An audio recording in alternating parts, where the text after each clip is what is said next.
Hey there. My name's Miss Lamb or Dr. Lamb. I truly don't care which. It's fine, whatever. And if you are watching this video, hopefully you are enrolled in my AP World History class in the spring of 2021. I'm going to talk to you a little bit in this video about a very broad overview of the course, and then I'm going to introduce you to some of the nuts and bolts of the documents that you need, the links that you need, and what you should expect to see in class every day. This course, AP World History Modern, covers human activity from roughly the year 1200 to the present. That's a pretty big span of time. I can't compress it into a single semester of high school. And so what that means is that this course is going to be a big picture course. You should not expect to learn in granular detail about every single thing that any person has done, even every single thing of historical note. My job here is to give you a sense of the broad sweep of history, to give you a sense of the big picture of history so that you can go off and explore your own interests with a better understanding of that kind of zoomed out version of history. The other big thing that I aim to teach you in this course is how to argue, which is a central skill of historians and serious people in many other disciplines as well. We're going to talk about how to make claims that are actually arguable. We're going to talk about how to work with evidence. We're going to talk about how to deal with primary source documents in a way that's smart, not just taking them at face value. And we're going to spend a bunch of time learning to write those arguments up, as well as to voice them with each other. That's what you should expect to get out of this course. All right, so let me share my screen with you now and show you some of the things that I'd like you to do before our first class and throughout this unit. I'm going to start off in Google Classroom. You should have joined this already. If not, please check your email for an invite or check the Unit 1 schedule for a join code. Two things on here that I want to highlight. The first thing I've posted here is the syllabus. That outlines the basic course policies, stuff about grading, stuff about late work, stuff about extensions. There's some advice on there from my former students that's really useful. So please give that a read before our first class on Thursday.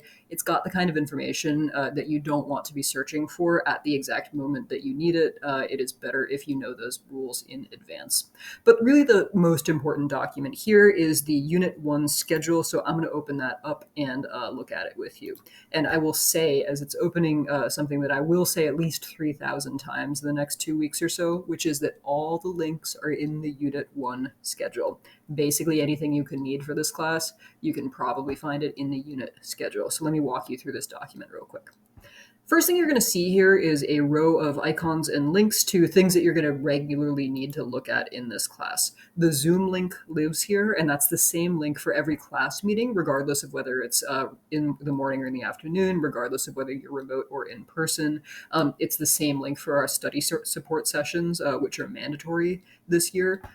So please have that handy. That's where you find the Zoom link. If you email me asking for the Zoom link, I will just email you back saying it's in the Unit 1 schedule. You'll see the link to Google Classroom in there if you need it. Some documents live there, so that's helpful. I'll occasionally ask you to turn in major pieces of work on Google Classroom. You'll see the link to Aspen, which you should know how to log into. That's the first place you should look if you want to know how your grade's doing. I'm generally pretty good about updating things in Aspen, so you should check there to know if I received a piece of work from you, or if you are concerned about your grade at all. That's the first place to look. Finally, Calendly is a platform I used for you to book office hours appointments. That's not active yet. We'll talk about it next week, but that link is there if you need one-on-one help. Then if I scroll down, I'll see a unit calendar just giving me an overview of what topics we're doing on each day for the next few weeks.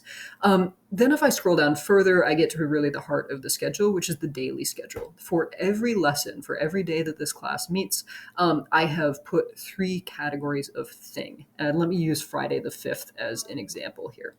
So the first thing I want to read is this before class column.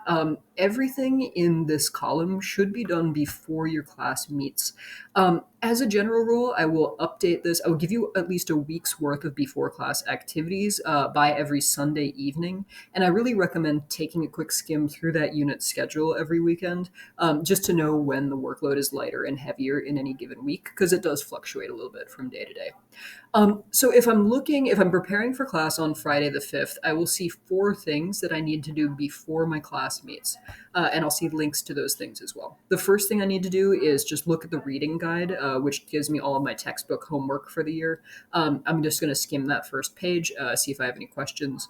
Then I have 2 videos to watch, and I give you the links here so that you can plan your time. One of those videos is about just a general overview of your textbook and how it's going to become your best friend this year. And then the other is about 6 themes in AP World History, and I won't say more about that because you got to watch those videos pretty soon. So you should watch both of those videos, please. They're both on YouTube. Finally, and I do list these activities in the order in which I think you should do them. After all that's done, you should click this last link and open up Quiz 1.2. Every activity for a given day should have that same number, starting with the unit, then the lesson number. And I want to say a word about these quizzes because you're going to have a lot of them, and some of you are panicking about that right now, and I don't want you to. Generally speaking, quizzes that are due at the start of class are graded for completion. So these are not things that you need to study aggressively for. They are not things that you need to have your room totally silent when you're doing. I know that I can't supervise you doing these quizzes. I know that I can't control the conditions under which you take these quizzes, and so they are graded for completion. Generally, you're going to have to do, for most of your homework assignments in this class, you're going to have to do some combination of reading and or watching a lecture video, and then you're going to take a multiple choice quiz, and that's due at the start of class, and it's graded for completion. They're all Google Forms. They will all collect your email address, and they'll ask you to put in your name. Then they'll ask you some multiple choice questions. Once you submit the quiz, you will get your score back immediately, and the reason you get that is so that you have some immediate feedback on how well you understood the material I just asked you to absorb. If you are getting low scores on those quizzes, then you probably want to take another look back at whatever materials I had asked you to read or watch, because understanding that material is essential to your full and useful participation in class, not just for you, but also for your classmates' ability to learn from interacting with you. So take the quiz, submit the quiz. Don't freak out about the quiz, but do get it done and do use it as a tool to gauge how effectively you're getting the rest of that homework done. During class, in this middle column of the daily schedule, you will find links to a couple of things. You'll always find links to whatever slides I'm using. I'll put them up on screen share, but I also give you the link to the slide so that you can follow along or so that you can go back and look at what you've missed. And then sometimes, depending what we're doing that day, I'll put other links in that during class section as well. So on Thursday, for instance, we're going to use a Jamboard to propose some norms that we should follow as a class. The link for that is in the during class section.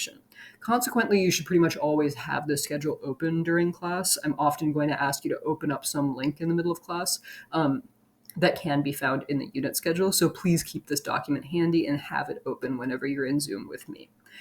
Finally, in the after class column, you will generally find either an exit ticket or a writing practice. At the end of pretty much every session in this class, the last thing I will say is, all right, that's it, go do your exit ticket. And the place that you find that exit ticket is going to be in the daily schedule. So click that link, open it up. The exit tickets are due at the end of the class period. I will generally let you out a couple of minutes early so that you have time to get that exit ticket in and then take a break before the next thing on your schedule. Sometimes you will have slightly longer exercises called writing practices. Those test your ability to write and your understanding of what we did, and I grade those for mastery, not just for completion. But on most days, you will have an exit ticket that asks you 1 or 2 quick check-in questions, and that will often give you the opportunity to ask me any questions that you have about what we did that day. Moral of the story, the links are in the unit schedule. Please carefully read the unit schedule. I'm sure that you have a million other questions, but we will have time to talk about those when I see you on Thursday. I'm looking forward to meeting you all. Thanks, and see you soon.